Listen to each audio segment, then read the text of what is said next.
This group has people.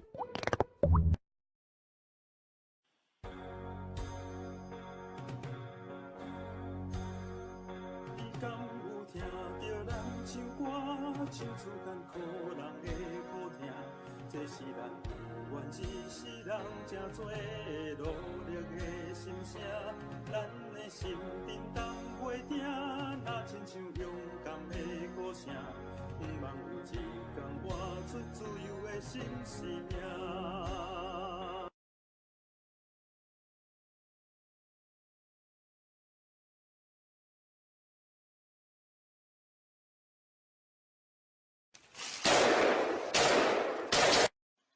3月4日下午，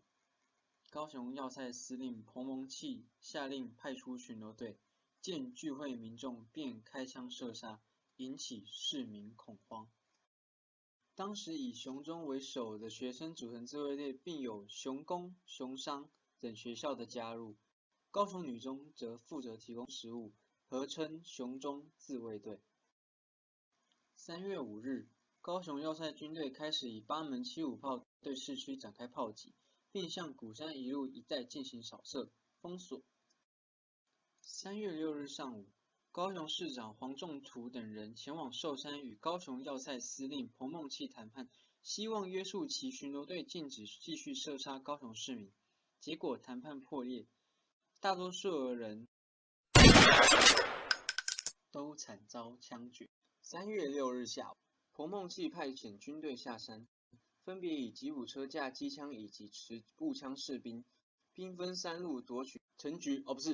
高雄市政府、高雄火车站以及高雄第一中学。军队下山后沿路扫射行人，并入屋掠夺商家。3月6日下午，高雄第一中学遭受何军章团第3营以及多门迫击炮轰击。高雄一中学生并与何军章团第3营第7连王作金部展开巷战，雄中学生逐步不支，退至前金派出所，牺牲甚巨。另一路军队于同日下午攻击高雄火车站，火车站前方民众200-300人纷纷躲入地下道，地下道遭军队封锁并扫射，致使民众遭受重大伤亡。高雄要塞守备大队于3月6日下午攻击高雄市政府，当时市政府正集结许多市参议员以及地方人士开会，军队丢入手榴弹并见人开枪，50-60人丧命市政府。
接着，我们坐着哆啦 A 梦的时光机，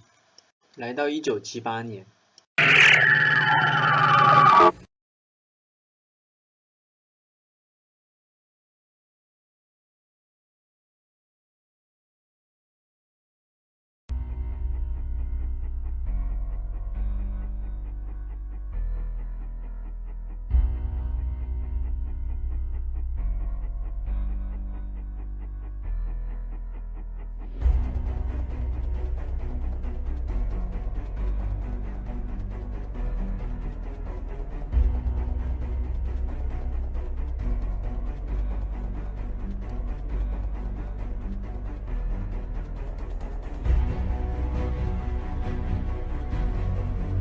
迄个吴泰安哦，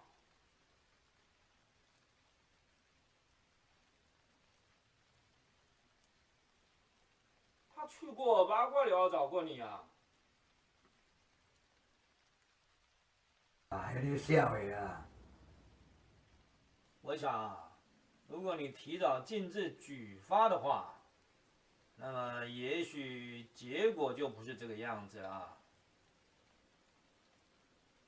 恁这是啥物，我拢知啦。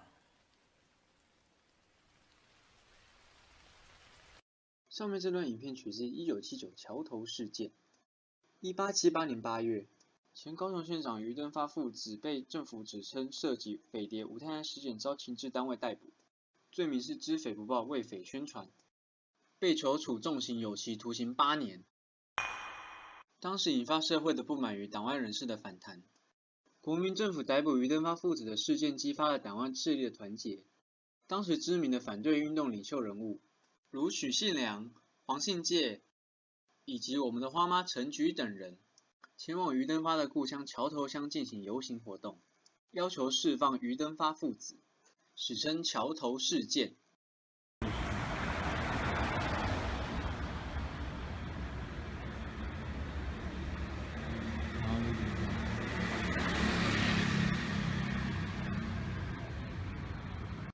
事后，国民党将参与声援游行队伍的桃园县长许信良，以监察院所提弹劾案为名，移送司法院公务员惩戒委员会，予以休职2年。此举激怒了美丽岛社团，于是他们签署了党外人士为许信良休职案告海外同胞书，终于爆发震惊国际的美丽岛事件。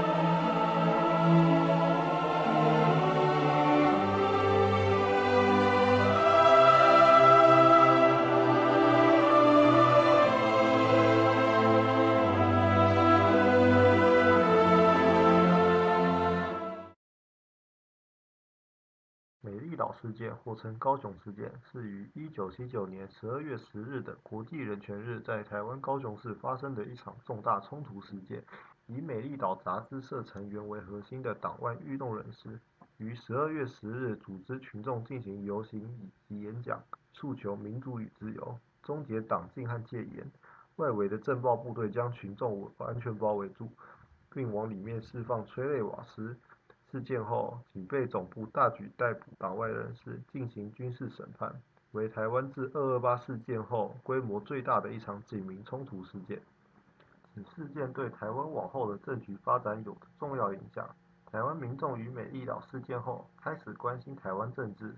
之后又陆续发生林宅血案、陈文成命案、江南案，撼动国际社会，使国民党政府不断遭受国际舆论的压力以及党外势力的挑战，逐渐放弃一党专政的路线，乃至于解除持续38年的戒严，开放党禁、报禁。随着民主发展与巩固，事件中的2名女性吕秀莲和陈菊，前者成为国家副元首，宜安出身的陈菊成为首位女性民选直辖市长。